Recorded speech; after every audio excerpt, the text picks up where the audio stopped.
Hey, how's it going? So the other day I was looking for a video that I made a long time ago where I explained the three macronutrients because I wanted to send it to somebody because somebody was asking me questions about the macronutrients and what that was all about. And I couldn't find it, so I figured I would just make another one. So just wanted to make a quick video detailing what it is, why it matters, why we care at all. And so the easiest way to think about macronutrients is you can think of it like three different categories of food, and everything we consume falls into one of those buckets, or some food items have more than one, or some food items have all three. And you can think of it like this. So there's three main categories. There's protein, carbs, and fats. So those are the three main buckets of food categories.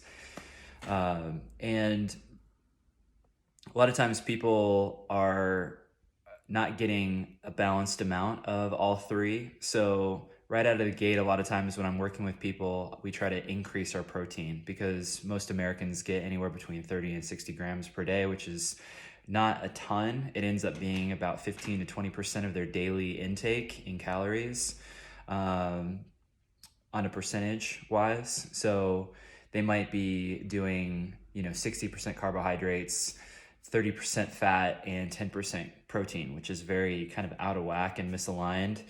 And so most of the time, I'm trying to get people to increase their protein, and we do this in a number of ways. So they can do protein shakes, or just increasing the amount of protein that they're getting with their one square meal at dinner, or snacks, incorporating things, heavy protein breakfast, that sort of thing, having like egg white omelets or eggs in the morning. There's even some protein in oatmeal. So that's macronutrients in a nutshell. Protein, carbs, and fats.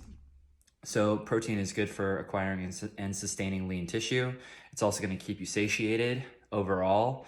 Carbohydrates are going to be for quick energy. So your liver converts it into glucose and sends it to your muscle bellies and to other areas for storage, but it's mainly for energy. You can think of carbs as quick energy.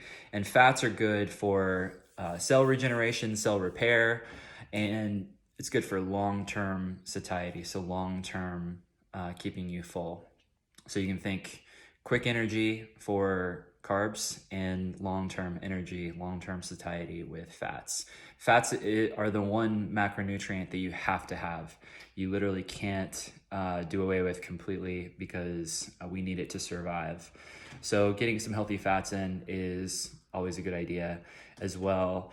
I'm not a huge fan of cutting out one macro. So for keto, I don't, that's another video, but I don't love the idea of getting rid of carbohydrates because they're so ubiquitous. They're everywhere. It's not super sustainable to think you can just get rid of carbs completely.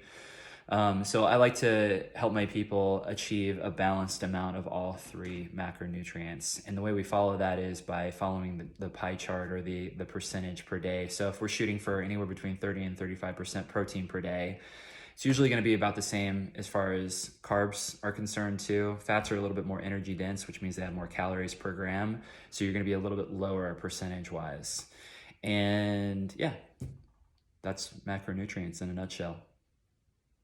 If you have any questions about that, feel free to hit me up, and we can get into the weeds on this stuff, or go into more depth.